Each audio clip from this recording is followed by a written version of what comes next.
Hey everybody, Ole Pops here, and I headed off to Arkansas with my good friend Matt Watson yesterday.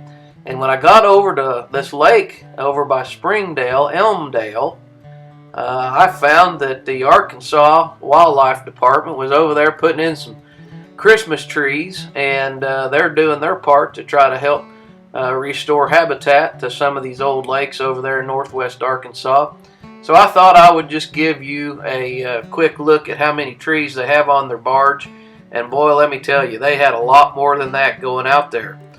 Now we ended up going over and fishing there at Elmdale, and I did not do any good. And we spent about 2 hours on the lake, and I just didn't find what I was looking for. Matt and I weren't real happy with the fishing there. Now I'm not saying that it's not good at some point in time, but we had another lake that we wanted to try to get to. So we headed over to a power plant lake, hot water lake, called SWEPCO, and it was on the way back home for me. And when we got over to SWEPCO, we noticed that the wildlife department had put a whole bunch of brush piles in over there, and we got to finding some crappie in those brush piles, and we had us a big time over there. Now, one of the things that we found out about SWEPCO was those guys stocked 22,000 black crappie about a year and a half ago, and up until that point the crappie were pretty well wiped out of the reservoir. It's full of really big black bass, and I think a lot of the bass ate a lot of the fry, the small crappie. But they have made a commitment to restock those crappie over there, and they've put in a whole bunch of habitat, and I really think in the next few years that this SWEPCO lake is going to be excellent for really nice crappie. Now it was cold over there. It was about 34 degrees. The water was warm, and when you caught a crappie, he was warm as toast because of that hot water outlet over there. And I'm getting ready to show you some of the nice crappie we caught and how we did it. There you can see Matt reeling one up, and what we did was we just went out there and found some of those brush piles that the wildlife department had recently put in, and we just had us big time. So let's go over a few of the catches and talk a little bit about what we were doing. But the water was 57 degrees, and the air was about 33 or 34. So, you know, the wind was cold, but we were having a good time.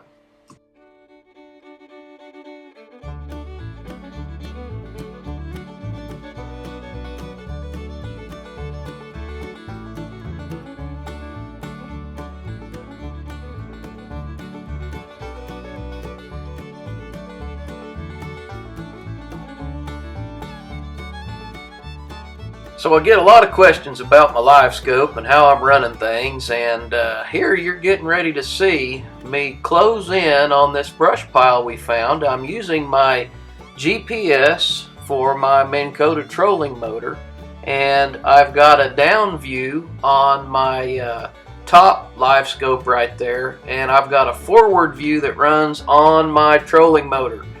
So this is a lot different than the way folks usually use Livescopes, and yes, it does take 2 Livescope boxes to accomplish this, but I can drive right to those brush piles and then set right on them, top of them with spot lock, and pick those crappie off. So I don't fish with forward view very much, but I use my forward view to find those brush piles, and then I set up on top of them.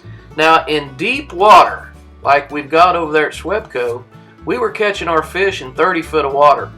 So, you know, you got to be really, really still to be able to sit there and keep those crappie kickers down there in that cone, on that drop off in that Livescope cone.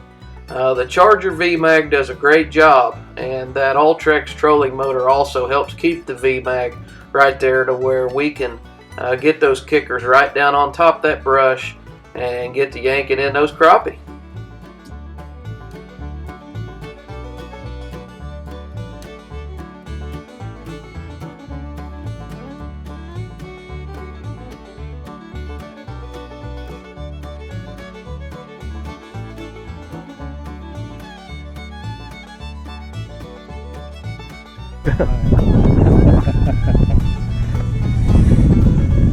Okay, let her down there slow and let's see if we can get a fall down.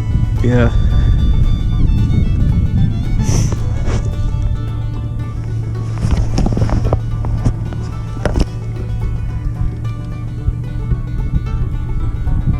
Okay, stop it. I got out of the cone a little bit.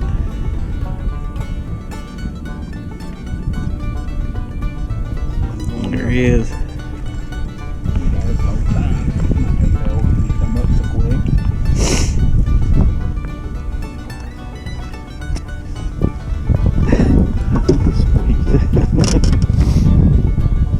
I think he had it. He had the whole time.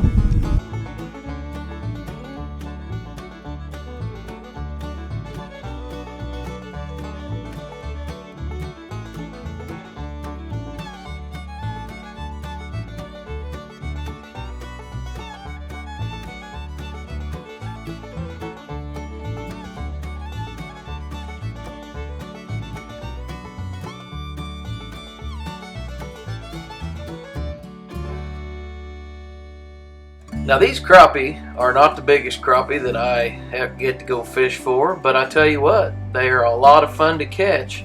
And man, some of those guys, when they got up there 10 or 11 inches, they were aggressive. They were flat gulping that crappie kicker down, and it's always fun to feel them hit the thump, or feel that thump, you know. So we just kept doing this over and over and over, and we just kept finding a few more brush piles along the way. And I'll show you a little bit more about the Livescope as we move forward right here. Some of these fish were real aggressive. They were taking our baits 8-10 foot above the top of the brush piles. Now we didn't keep any fish. We weren't over there for a fish fry, but we sure had a good time catching them.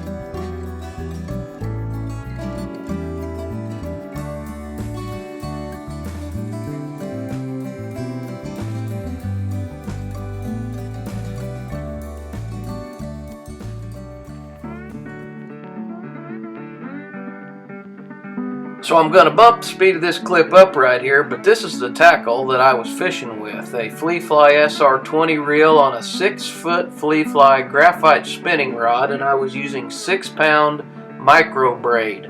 I was tying my jigs in unison on this particular pile, and that is a clinch knot that I'm tying on that crappie kicker. That's black and chartreuse with the natural color 16th ounce big eye head. Go up about 16-18 inches, and I tie a Palomar knot, and that's going through a 16th ounce white big eye, and that's our new color of crappie kicker electric minnow that'll be available here before too long. So I've got that jig, those two jigs tied right there on my line, and then I'm going to pinch a split shot on here later on, because it's really important to keep plenty of weight down there when you're having to fish with Livescope deep. And you can see those waves rolling by. Oh, and I can't forget, I was tipping these with our brand new Smelly Smacks product. If you haven't tried those, you're going to love them. They don't fall off the hook, and whoo, boy do they smell. So the black and chartreuse crappie kicker got a chartreuse smack, and then on the electric minnow color I put a pink smack. And then you'll see me put that sinker on here, drop down, and I'm in the chips. I'm ready to go fishing.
Hey, my old buddy Mark McGuire says, never beg them to bite. So when you wear a pile out, fire that boat back up and get to finding some active fish.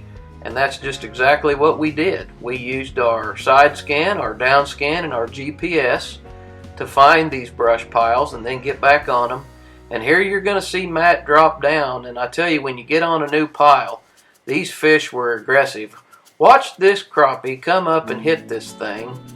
He hits it right there. Matt kind of tries to set the hook right there, misses the fish, leaves his jig down there. The fish comes up, hits it again, misses it, circles back around, and pops it on the third time Matt gets a hook in him. So that is a lot of fun to watch what's going on down there.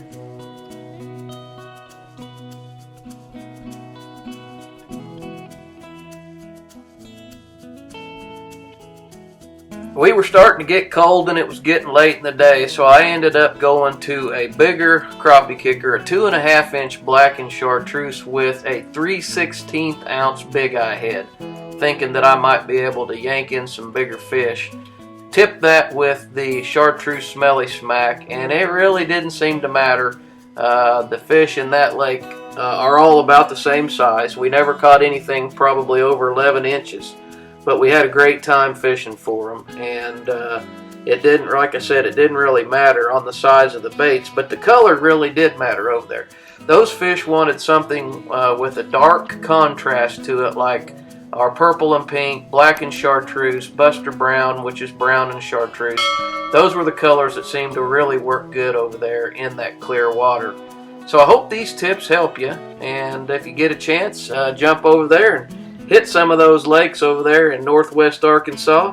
I think you'll find that they're pretty good, and I know that we will be back over there. Old Matt likes yanking those crappie in, and I like to see him smile when he's doing that. So guys, we really appreciate you watching the videos at Outdoors with Old Pops. If you like them, share these with your friends and let everybody know that we're out here catching crappie and white bass and catfish, and you like these videos. And as always, we wish you nothing but good luck out there. We'll see y'all later.